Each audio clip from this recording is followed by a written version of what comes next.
ဝိပဿနာရှုနေတယ်ဆိုတာဘာခေါ်တာလဲ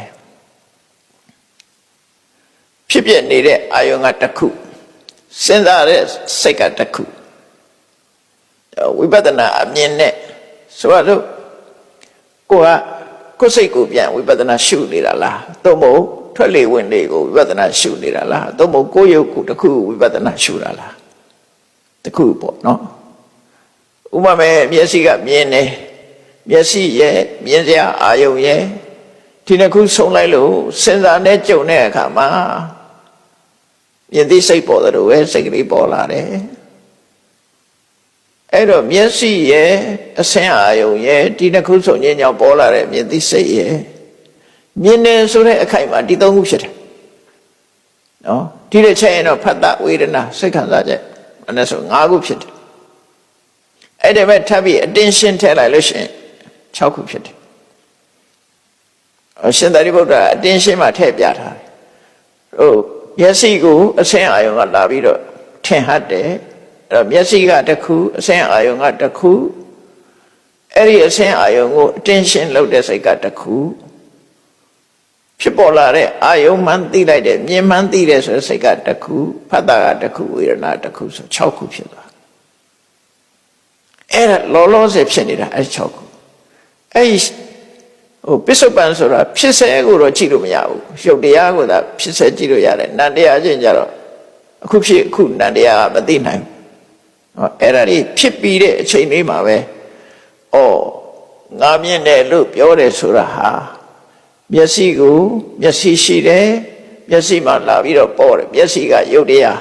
မျက်စိမှာလာထင်ဟတဲ့အဆင်းအာယုံရှိတယ်အဆင်းအာယုံကလည်းရုပ်တရား attention လုပ်တဲ့စိတ်ရှိတယ်အဲ့ဒါကနံတရားမြင်သိစိတ်လေးပေါ်လာတယ်ဒါကလည်းနံတရားဖတ်တာပေါ်တယ်ဝေဒနာပေါ်တယ်ဒါကလည်းနံတရားအဲ့တော့ကြည့်လိုက်ရင်ယုံနဲ့နံနှစ်ခုဖြစ်လာတာပဲရှိတယ်အဲ့ဒီမဲ့ငါမြင်တာဆိုရင်ငါဆိုတာဘယ်သူပြောတာလဲငါရဲ့မြင်မှုလို့ပြောရင်ပိုင်ဆိုင်သူကဘယ်သူလဲမျက်စိကိုပြောမှလားအဆင်းကိုပြောမှလားအတင်းရှင်းကိုပြောမှလားမြင်သိစိတ်ကိုပြောမှလားဖတ်တာကိုပြောမှလားဝေဒနာဖတ်တာပဲလေဝေဒနာ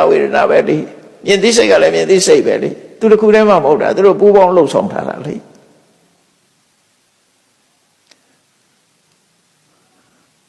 ဘာနဲ့တူတော့ဆိုကာမောင်းတာနဲ့တူကာမောင်းတာကာသမားကတော့ကွန်မန့်မဲ့ပေးလို့ရတာဒါပေမဲ့သူမောင်းတယ်လို့ပြောတာပဲတိုက်လို့ရှင်လေသူပဲတရားဆွဲခံဖန်ခံတကယ်တော့သူကစက္ကရိယာတွေကသွားတာလေသူသွားတာမဟုတ်စက္ကရိယာတွေကသွားသူကွန်မန့်ပေးတဲ့အတိုင်းစက္ကရိယာတွေကအလုတ်လို့ကာရက်ရွေ့သွားတာလေသူကထိုင်းတာလေသူကြောင့်ရွေ့တာမဟုတ်အဲ့တော့ပဲဒီလူတွေမှလည်းပဲယုံနဲ့နံကလှုပ်နေတာကိုပဲကိုလှုပ်တယ်ဆိုတာမရှိဘူးနော်ကိုလှုပ်တယ်ဆိုတာမရှိဘူးအတ္တတတဝါဆိုတာမရှိဘူးဒီထဲမှာအဲ့ဒါမရှိတာကိုမြင်နေတာကိုပဲဝိပဿနာရှုတယ်လို့ပြောတာနော်တထပစ္စုပ္ပန်နဲ့စယောဓမ္မတထဝိပတ္တိအဲ့ဒီ5ခုကလွဲလို့6ခုကလွဲလို့ဘာမှမဖြစ်ဘူးအဲ့6ခုပဲဖြစ်တာအဲ့ထဲက5ဆိုတာဘယ်သူလဲဆိုမရှိဘူးရှုံးတဲ့နံ2မျိုးပဲရှိတယ်အဲ့ဒါကိုငါမြင်တယ်ငါရဲ့မြင်မှုငါမောင်းတယ်ငါမောင်းတဲ့ကားဟောအဲ့ငါဆိုတော့ဘယ်ရောက်လာမှမသိဘူးပြုလို့သူဆိုတာမရှိဘူးပြုလို့သူဆိုတာမရှိဘူးအဲ့ဒါကြောင့်အဲ့ဒီလိုမြင်အောင်ကြည့်တာကိုပစ္စုပ္ပန်နိစ္စယောဓမ္မံတထဝိပတ္တိအဲ့လိုရှုနေတဲ့ဝိပဿနာဉာဏ်ကိုအတ္တံဟိရံအတ္တံကုပ္ပံတံဝိတောမနုပြုရဲ့အတ္တဟိရဆိုဝိပဿနာမရှုလိုက်လို့ရှိရင်တဏှာနဲ့ဒိဋ္ဌိကဝင်လာတယ်ငါလို့တွေးလိုက်တာနဲ့တပြိုင်နက်ခုနပြောတဲ့တရား5ခုကိုငါလို့စဉ်းစားလိုက်တာနဲ့တတဝါလို့စဉ်းစားလိုက်တာနဲ့တပြိုင်နက် round view ဒိဋ္ဌိround view ရဲ့အတွေးဖြစ်သွားတယ်ငါရဲ့မြင်မှုလို့ပြောလိုက်တာနဲ့တဏှာရဲ့အတွေ့တစ်ခုဖြစ်သွားရောအဲ့တော့ဘယ်သူလာတော့ဆိုရင်ဒိဋ္ဌိနဲ့တဏှာပဲလာတယ်အဲ့လိုမြင်လိုက်ရင်ဒိဋ္ဌိနဲ့တဏှာ အဲ့ဒီဒိဋ္ဌိနဲ့တဏှာလာလို့ရှိရင်ဝိပဿနာဉာဏ်ဆိုမဖြစ်ဘူးခုနပြောတဲ့သဘာဝတရား6ခုပေါ်ခြင်းမျှတာဖြစ်တယ်ဒီထဲမှာငါမပါဘူးဒီ6ခုစုံစည်းတာကိုပဲမြင်တယ်လို့ပြောနေကြတာဒီသဘာဝတရား6ခုရဲ့လှုပ်ဆောင်မှုသာဖြစ်တယ်သူတို့ဖယ်လိုက်ရင်ငါဆိုတာသိကြမရှိဘူးအဲ့လိုရှုတာဝိပဿနာလို့ခေါ်တယ်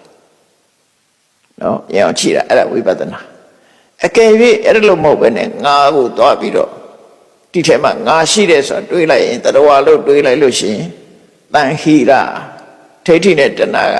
ဆွဲသွားပြီသူဆွဲခေါ်သွားပြီအတိညာမဟုတ်တော့ဘူးအဲ့ဒါကြတော့နော်တဏှာဒိဋ္ဌိရဲ့ဆွဲတယ်ဒိဋ္ဌိရဲ့ဆွဲရပါသွားတယ်တဏှာဒိဋ္ဌိရဲ့ဆွဲရပါသွားပြီဝိပဿနာဉာဏ်မဖြစ်ဘူးအတန်ကုပ္ပံတဏှာဒိဋ္ဌိကြောင့်ပြက်သွားပြီဝိပဿနာဉာဏ်မဟုတ်တော့ဘူးလွယ်မားတဲ့အနေအထားမျိုးရောက်သွားတယ်